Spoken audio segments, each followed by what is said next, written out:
Hey, what's going on everyone? Greg here, and today we have some more rumors about future Apple products, including the long-awaited Apple Pro display, the new MacBook Pros, which are rumored to be refreshed this year in 2019, and even some more future MacBook Pros that will be using a new mini LED display technology. And all of these leaks come from our favorite Apple supply chain leaker, Ming-Chi Kuo. Now let's dissect this first with the rumored Apple Cinema display. Now we've covered this on the channel before when Ming-Chi Kuo released his initial predictions, but now it seems we're getting some more concrete details on when we can expect the Apple Pro display to launch. And honestly, this product sounds like it's coming a lot sooner than I expected, with the release slated for Q2 or Q3 of 2019. So it really sounds like we will see this Apple Pro or Apple Cinema display at WWDC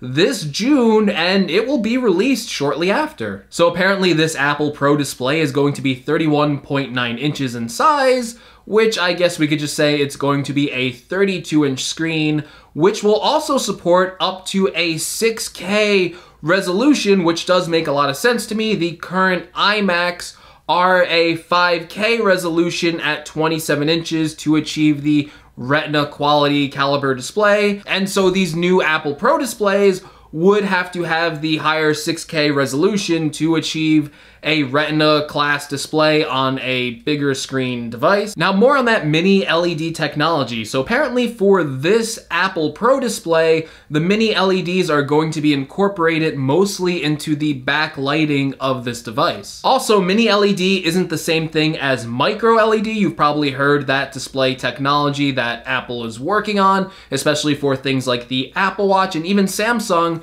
was working on that technology for their TV panels. This micro LED technology apparently won't be ready for at least another couple of years. So apparently the mini LED technology that Apple is trying to adopt will enable rich wide color gamut, higher contrast ratios, higher dynamic range, and more localized dimming, which is something that is now found on higher end TV panels, which really hasn't made its way to computer monitors yet. And one of the main benefits of this mini LED technology, as opposed to something like an OLED screen, is that it wouldn't suffer from the burn-in problems that is inherent to OLED screens. Honestly, I am just super excited for another Apple Pro display, especially after the announcement of the 2016 MacBook Pro, where Apple partnered with LG to release this monitor behind me. And this isn't a bad monitor. The LG Ultrafine 5K monitor is actually a great monitor in terms of the display quality, but it was a little bit sad to see Apple get out of the display business, especially when back in the day they used to make some of the nicest and best performing monitors out there. So I'm really happy to see Apple jumping back into the Pro display category. And it's also going to be interesting to see if at WWDC, if they are announcing this Pro display, I imagine they will also be showing off the brand new Mac Pro. So it will be very interesting to see Apple's product strategy moving forward with the release of a Pro display and with the future release of the Mac Pro, which leads me to think that maybe the Mac Pro will be coming out sooner than we think if Kuo is expecting the Apple Pro display to ship in Q2 or Q3.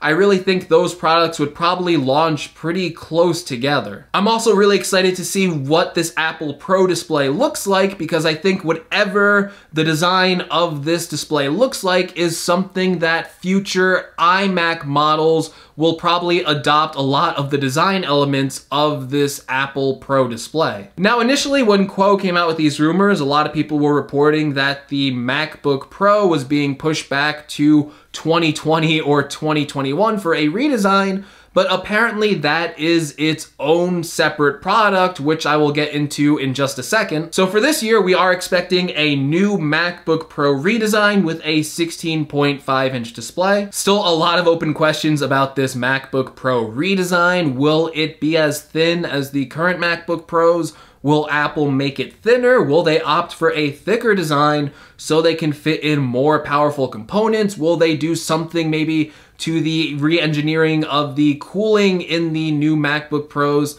to make sure that they don't thermal throttle on Intel processors, or maybe they'll do something really crazy and introduce the A series of chips on their Pro laptop line. The A12X chip is benchmarking up really high right now, almost as good as some of the higher end MacBook Pros out there. So if Apple is going with this bold strategy, and if Apple is planning to transition into ARM chips by 2020, maybe it's not so crazy that they will come out with a MacBook Pro that is on an ARM chip. But that probably is unlikely, considering that all rumors are saying that the ARM transition will start in 2020, so 2019 is just a little bit early for that, and Apple might start off that transition with the MacBook and MacBook Air as opposed to their more Pro-oriented laptops. But aside from the graphics and processor options, which we don't really know too much about with this 2019 MacBook Pro, I think the big question here is, will Apple do anything to redesign the butterfly keyboard? We've recently had some reports and even a really good article by Joanna Stern from the Wall Street Journal saying that the third generation of butterfly keys still have problems out there. And I really think that if Apple still is experiencing problems with these keyboards, even though I've never personally experienced any problems with any of the MacBooks that I've used, I really think that they should redesign and re-engineer this keyboard so that people aren't getting any issues with the stuck keys. And it might also be a chance for Apple to rethink the touch bar on the top of the MacBook Pros.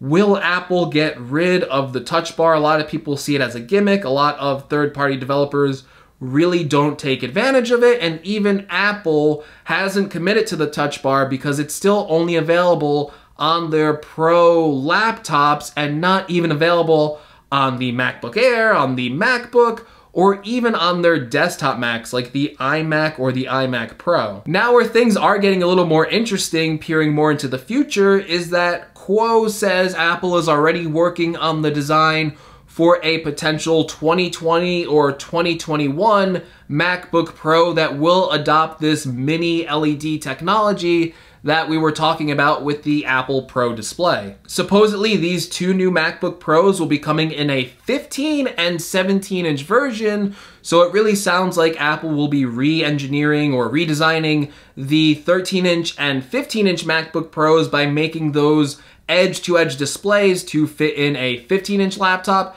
and then a 17-inch laptop. Now the details on this are sparse. Other than that, this will be a full mini LED panel as opposed to the Apple Pro display where the mini LEDs will only really be used for the backlighting of the device. Supposedly this 2020 or 2021 MacBook Pro will use mini LED for the entire panel lighting, and that will enable it to go even more edge-to-edge. It will offer, again, better color, better dynamic range, more contrast, and of course that local dimming feature, which is a feature that is currently found on a lot of LED TVs with HDR. And it is really interesting to hear these rumors of an Apple Pro display and Apple's future plans for a MacBook Pro, because a lot of people in the Apple community, and specifically the people that use Macs, have been wondering, is Apple as committed to the Mac as they used to be? And now we're seeing kind of renewed efforts and a shift in the product strategy where Apple probably wasn't going to release a Mac Pro,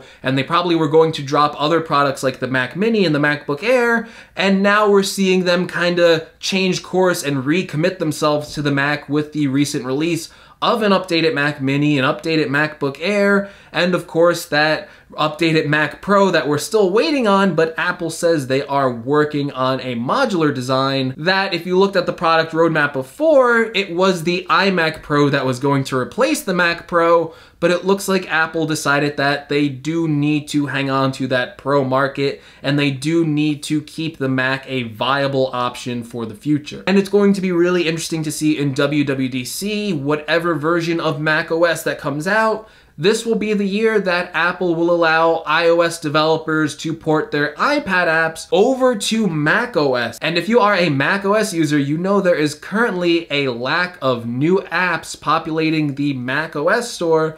So maybe by shifting and allowing iPad apps to be available on macOS, by kind of unifying this app experience, we can get a lot more applications that run on macOS. And unfortunately, that's all the updates I have for now, so let me know what you think in the comments below. What do you think about these supposed rumors of a new Apple Pro display, of this 16.5-inch MacBook Pro, and eventually this 17 and 15-inch MacBook Pros with many LED technology? If you liked the video, make sure you give me a like. If you want to see more from my channel, make sure you're subscribed. If you want to support the channel in any way, make sure you check out some of the links in the description. And as always, I will see you all in the next video. Take care, everyone.